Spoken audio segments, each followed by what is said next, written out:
ખાના માંગડી રાખો, આડું ઊભું વાંચો, આ નામ મળી ગયું છે. રેડી? સેમ એટ ઇઝ જે કોષ્ટક હતું એવી જ રીતના કોષ્ટક રાખ્યું છે. આ બાજુ મેં એની નોંધ પણ લખી નાખી છે. હવે તમને એમ થતું હશે કે અહીંયા પાસે આ બંને વાક્ય રચના છે એ મેં કેમ અલગ લખી છે. બરાબર? તો આપણે જે આખું કોષ્ટક હતું એ કોષ્ટકમાં શું હતું કે 3 ટુ બી ના રૂપ છે એ સ્લીપિંગ મોડ વાળા હતા. એક ડુ, ડઝ અને એક ડીડ. રેડી? તો ડુ ડઝ ના સમયે જ્યારે પહેલો કાર્ડની વાત હતી ત્યારે મેં સમજાવ્યું હતું કે કેવી રીતના સ્લીપિંગ મોડ હોય. હવે આ કાર્ડમાં જે ટુ બી રૂપ છે એ શું છે? સ્લીપિંગ મોડ વાળું છે ને, ડીડ. બરાબર? તો આ ડીડ ની વાત કરીએ. જો અહીં મેં નોંધ લખી છે, આ બધા શબ્દો ઓળખ છે. આ જો આ ખાસ છે, આ કાર્ડમાંથી માત્ર આ જ શીખવાનું છે કે ડીડ જ્યારે વાક્યમાં શો થાય એટલે કે વાક્યમાં દેખાય ત્યારે વર્બને કોઈ પણ ફોર્મ લાગતું નથી. ફોર્મ મતલબ કે આપણા જે વર્બના 3 ફોર્મ આપણે પાડ્યા ને આપણી મુજબ, એ જ્યારે વાક્યમાં ડીડ છે એ શો થાય ત્યારે વર્બને કોઈ પણ પ્રકારનું કાંઈ પણ ફોર્મ લાગતું નથી. પછી બીજું શું કીધું કે જ્યારે સાદા ભૂતકાળની વાત હોય અને ડીડ છે એ સ્લીપિંગ મોડમાં હોય, સાદા ભૂતકાળની વાત હોય, ડીડ છે એ સ્લીપિંગ મોડમાં હોય ત્યારે વર્બને ત્રીજું ફોર્મ લાગે છે. તો કોષ્ટક ડ્રો મેં કરાયું હતું, એમાં 5મા ખાનામાં તમે ફોર્મ નંબર 3 લખ્યું હતું ને, બરાબર? હવે આપણે એના અહીંયા એક્ઝામ્પલ જોઈએ. બરાબર? તો અહીંયા એક્ઝામ્પલ શું છે કે અહીંયા તો એમના એક શબ્દ મેં લખી નાખ્યો કે I started the task on time. બરાબર? તો સાદી વાક્ય રચના શું હતી કે સબ્જેક્ટ, ટુ બી રૂપ, વર્બ, ઓબ્જેક્ટ, અધર વર્ડ, આવી રીતના વાક્ય હોય ને. તો જો અહીંયા આપણે જોઈએ, આ પહેલા સબ્જેક્ટ, પછી ટુ બી રૂપ હોવું જોઈએ, પણ આ ટુ બી નું રૂપ છે, આવું કોઈ કોષ્ટકમાં શબ્દ છે ટુ બી ના રૂપ જગ્યાએ નથી. તો આ સબ્જેક્ટ પછી ટુ બી રૂપ કેમ નથી આ વાક્યમાં? અને સીધું વર્બ આવી ગયું તો એનો મતલબ એવો થયો કે અહીંયા પાસે સ્લીપિંગ મોડ ટુ બી નું રૂપ છે. બરાબર? હવે કયું સ્લીપિંગ મોડ હોય? 3 માંથી એક હોઈ શકે. કા ડુ હોય, કા ડઝ હોય, કા ડીડ. રેડી? હવે જો વર્બનું ત્રીજું ફોર્મ લાગેલું હોય તો ડીડ હોય ને. તો I started the task on time. આ વાક્ય એક ખાલી એક્ઝામ્પલ માટે. હવે જો કે વી ડીડ નોટ ખાલી જગ્યા ઓન ધ સેમ પ્રોજેક્ટ. તમને મેં કીધું ને ખાલી જગ્યા હંમેશા બે જ વસ્તુની હોવાની છે, કાં ટુ બી ની રૂપની હોય અને કાં વર્બની હોય. અત્યારે ટેન્સમાં વાત કરીએ છીએ એના મુજબ. તો આ વાક્ય વાંચું છું તો મને અહીંયા ડીડ તો મળે છે. તો મને ખબર પડી ગઈ કે આ કેટલામાં નંબરના કાર્ડનું છે? કાર્ડ નંબર 5 નું છે. બરાબર? તો વાક્યમાં જ્યારે ડીડ શો થાય ત્યારે વર્બને કોઈ પણ ફોર્મ લાગે નહીં. તો આનો મતલબ શું થયો? અહીંયા જો કાઉન્સ લખ્યું છે મેં, ટુ વર્ક, વર્ક થી ખાલી જગ્યા પૂરો. આવું થાય તો અહીંયા શું મુકાય? વર્બ મુકાય. તો વર્બ કેવું મૂકવું? કેટલામું ફોર્મ? મૂળ રૂપ મૂકવું, પહેલું મૂકવું, બીજું મૂકવું, ત્રીજું મૂકવું. તો અહીંયા મેં લખ્યું છે ચોખ્ખું કે ડીડ જ્યારે વાક્યમાં શો થાય ત્યારે વર્બને કોઈ પણ ફોર્મ લગાવવાનું નહીં. તો અહીંયા શો થયું છે તો અહીંયા કોઈ પણ ફોર્મ લગાવાય નહીં. હતો એમને મૂળ રૂપ જ મૂકી દેવાય ને. ઓકે, આ વાક્ય કેવું છે?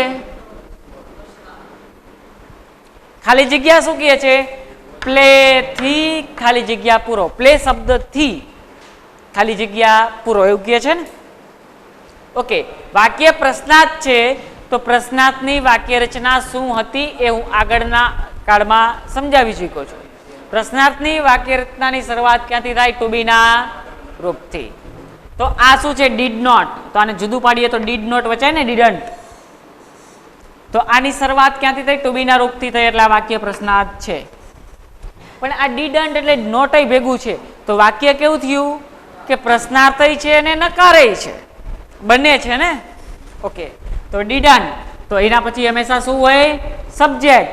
ટુ બી ના રૂપ પછી સબ્જેક્ટ પછી વર્બ. તો આ વર્બની ખાલી જગ્યા થઈને આયા. પણ વાક્યમાં જ્યારે ડીડ સો થાય ત્યારે ફોર્મ એક પણ લાગવાનું નથી. તો આ ખાલી જગ્યા તમે આજ સુધી આવી કેટલી બધી જોતા. આ કેટલું સિમ્પલ છે હવે તમને સમજાય છે? કેટલી વાત સિમ્પલ છે. તો અહીંયા તમે જો કે પ્લે મૂકી દીધું, વાત પૂરી થઈ ગઈ ને?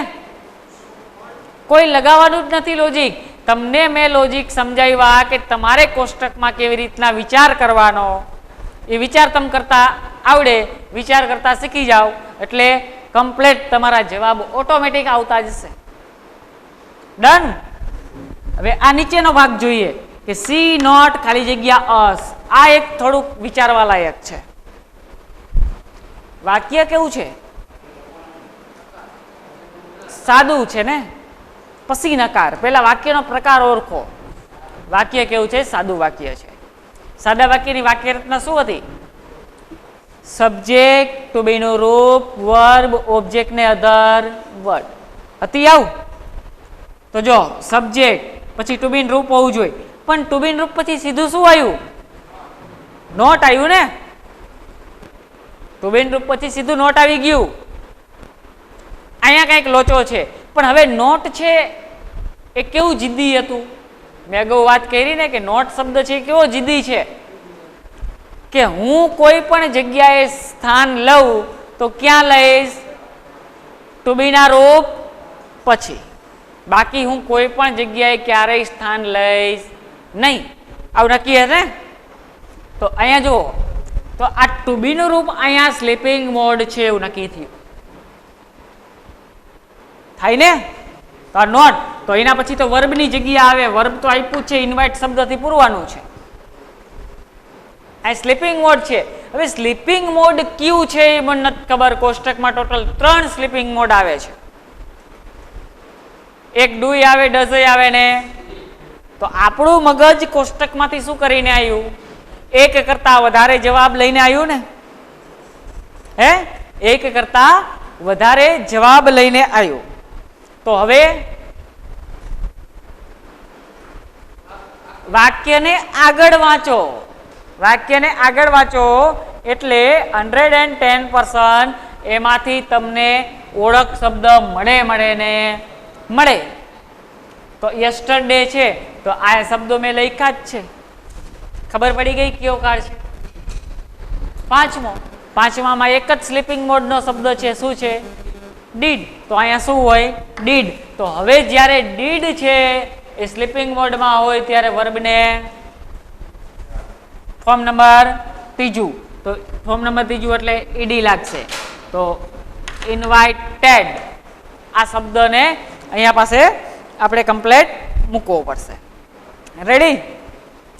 Did not Ravi ask you for coffee. પ્રશ્નાર્થ વાક્ય છે. જો ટુ બી રૂપ અને નોટ બને ભેગું.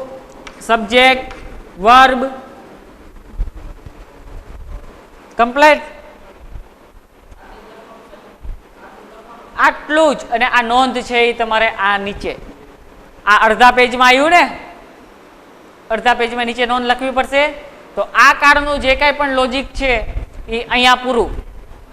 બરાબર? જોઈએ એટલે આડું ને ઊભું વાંચીએ એટલે વળી પાછું આ નામ મળી જાય છે. બરાબર? કાર્ડ નંબર 6 માં ટોટલ 2 શબ્દ છે. એક છે વેર, એક છે વોઝ. તો વેર છે એ બહુવચન ઉપર હતો એટલે આપણે બહુવચનમાં લીધો, અને એક છે વોઝ તો એને આપણે એકવચનમાં લીધો. ઓકે. અહીં બીજી લાઈન વોઝ ને વેર વાળી લાઈન નંબર કેટલામી? 2. તો લાઈન નંબર 2 છે એટલે એમાં ફોર્મ કેટલામું લાગે? બીજું. તો મેં ફોર્મ નંબર 2 લીધું. બરાબર? ઓકે. અને અહીંયા મેં નોંધમાં જે કંઈ આવે છે આ શબ્દો એ શબ્દો લખ્યા છે. આની અંદર બીજી કોઈ પણ કાંઈ પ્રકારની નોંધ આવતી નથી.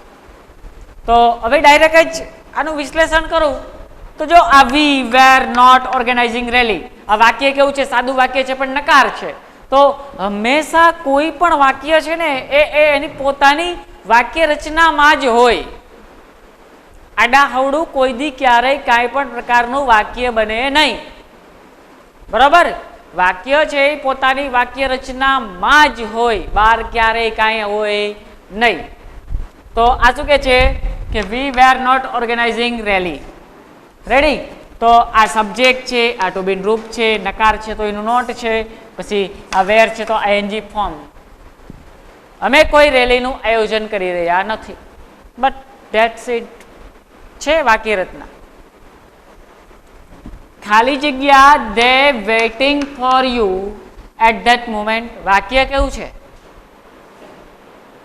પ્રશ્નાર્થ છે.